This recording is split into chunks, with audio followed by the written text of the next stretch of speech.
What up, YouTube? Let's hear. Thanks again for visiting the channel. As always, I appreciate it.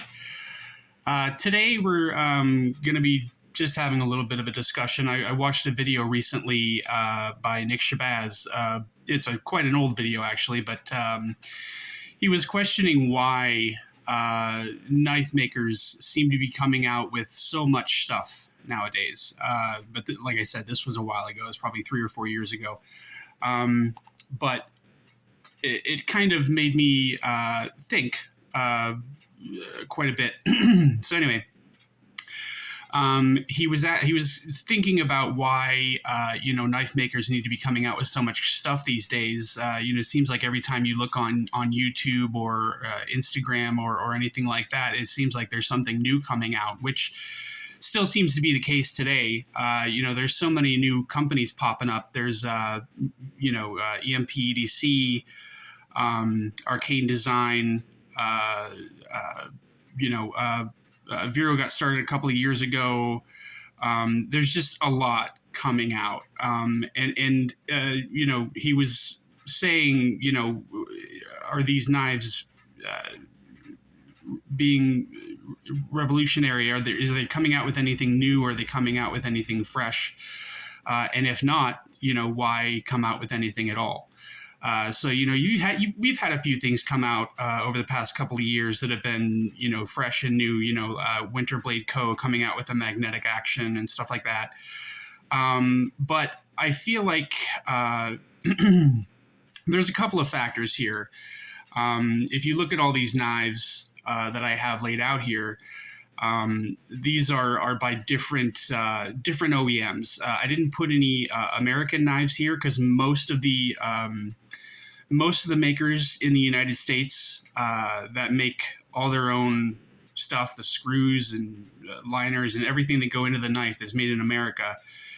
They only make their own stuff, like Spyderco, Hinderer, Medford.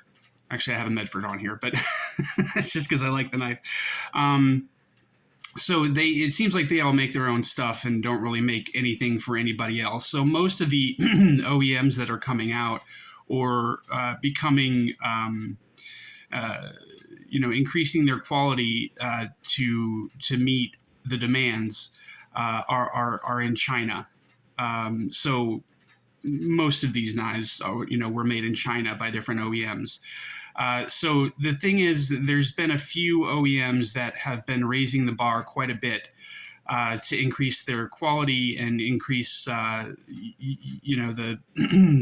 aesthetic of the knives that they're making. These four were made by REDENCION.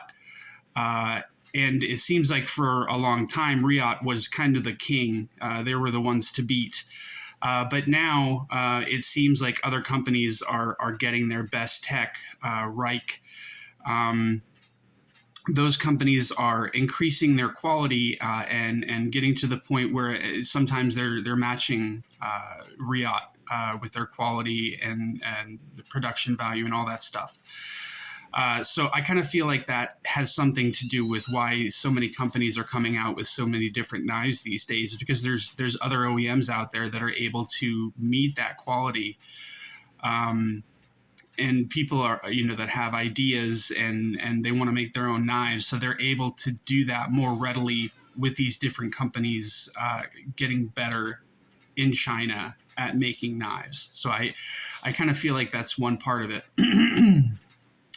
Another part of it, I think, is the growth of YouTube channels these days.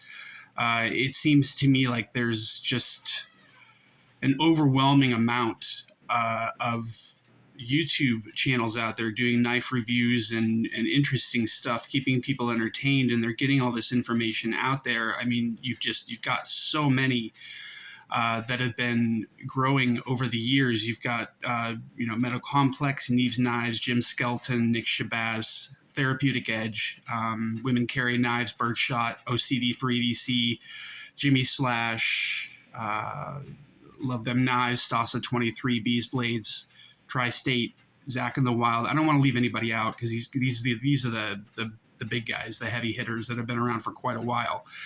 And then you've also got you know, I don't want to say channels like mine, but you've got channels that are just starting out and have, you know, basically below 1,000 followers or 1,000 subscribers.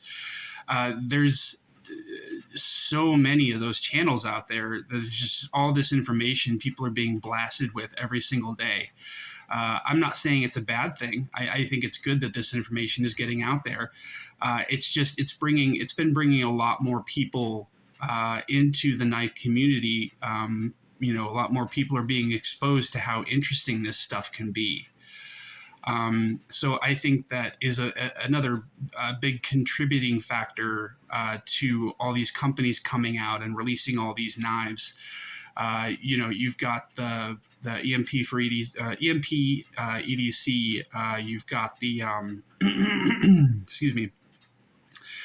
Oh God, what do they call their knife? I don't have one, so so I can't remember what they're called. Jesus Christ. God, what is it called? I can't remember. You guys know what I'm talking about. The Nimble X, the Nimble coming out. That's an awesome knife. It's got a bunch of different deployment methods. It's aesthetically pleasing. It's a cool looking knife. Everybody loves it. You know, they're not exactly doing anything to reinvent the wheel, but their knives are interesting enough and cool enough that everybody wants them. And there's just a bunch of those coming out. ARKANE Design has been around for a few years. Their stuff is really interesting. CHAVES has his knives made by REDENCION. Brian Brown has his knives made by REDENCION. Mark Varga has his stuff made by REDENCION. So again, like I've said, REDENCION seems to be the one to beat the last few years, but these other companies are making headway into increasing their production value and their production quality. That they're making just amazing knives. Another one of them is KUBEY.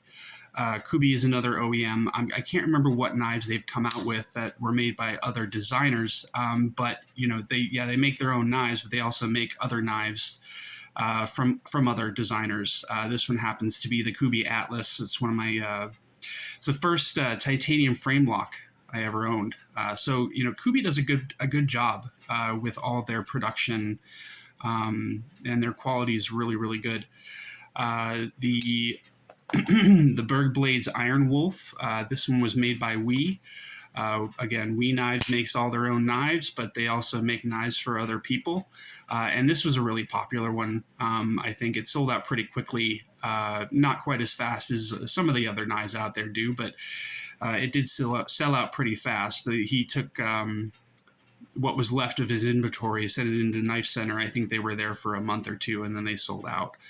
But this is another really cool knife. This one was made by WE. VERO has all their stuff made by Best Tech, and they do a really good job with those. The VERO, this is the AXON, is a very popular knife. I think it's probably one of his most popular models. This is the only VERO that I own other than the Neuron, but that's just a tiny little knife, and it's a double detent knife. It's a pretty cool one, but I like my AXON a lot better, obviously. It took me quite a while to be able to get a hold of this guy. The next one here is KANSEPT. KANSEPT makes a lot of nice knives, and you know, they also make knives for other designers. That's another OEM from China that some different companies use to make their knives. Another one is QSP. QSP, I don't know if you guys knew this, but QSP is an OEM for a couple of different knives out there. They have a lot of different models of their own, but they also make knives for other people. And I've got this Medford out here just as an example of an American model. I don't know if you'd call them an OEM or not because they don't make knives for other people, but they do make all their own stuff. This is the only Medford that I own because they're too expensive for me to buy, but the Smooth Criminal is a pretty cool knife. It's just a little small. I do want to get a 187 at some point, possibly a Praetorian, but I'm not positive about that. I haven't decided whether I'm ever going to get a Praetorian or not. They're big and ridiculous, which is why I like them. But again, I think it's just been over the past few years, these companies increasing their value, increasing their quality, and being able to do different things that have allowed different designers and different makers to be able to send in their designs, and they can make them a lot cheaper than they can be made here in America, which opens it up for other people in the knife community that think these knives are cool and they want to get their hands on them. It makes it a lot easier for designers and even custom makers to send their designs over to Riot or to Best Tech or something like that. And then they can make a whole bunch of knives that are available to not necessarily everybody in the knife community, but people who necessarily wouldn't have been able to afford them otherwise. So, I mean, I kind of feel like it's a good thing that all these makers are able to start releasing all these knives. I mean, yeah,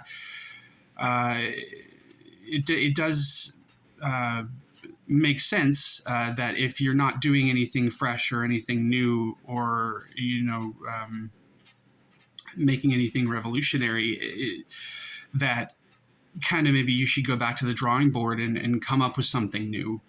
But at the same time, I feel like there's a lot more people in the knife community that want to get these knives and just cool knives to have that a lot of people want. It fills that need for them, while some of these places might not be making anything new or fixing any problems that exist in knives these days. You know, double clutch, stuff like that. I kind of feel like it's still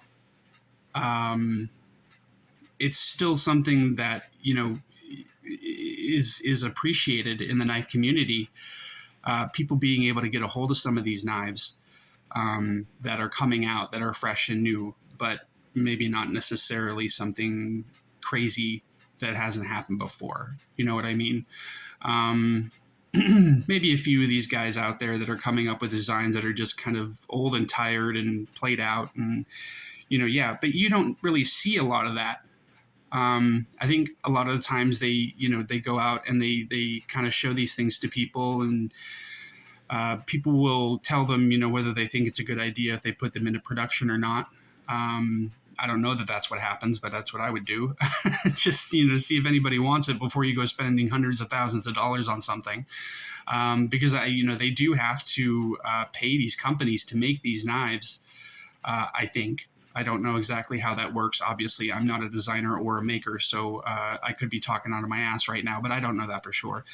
But again, I think it's a good thing to be able to get these knives into the hands of people that are coming into the knife community right now, because there are a lot of new people in the knife community, and it's growing every day. It's growing really, really fast, especially with all these channels out there making all this content. So I guess that's my rant for today, I guess. I don't know if I have anything more that I can add to the conversation, but if you guys have any thoughts or anything, please, comment and let me know. I'd love to talk about it. If you enjoyed the video, please like and subscribe. I'd really appreciate it. Stay up, y'all. Take it easy. Bye.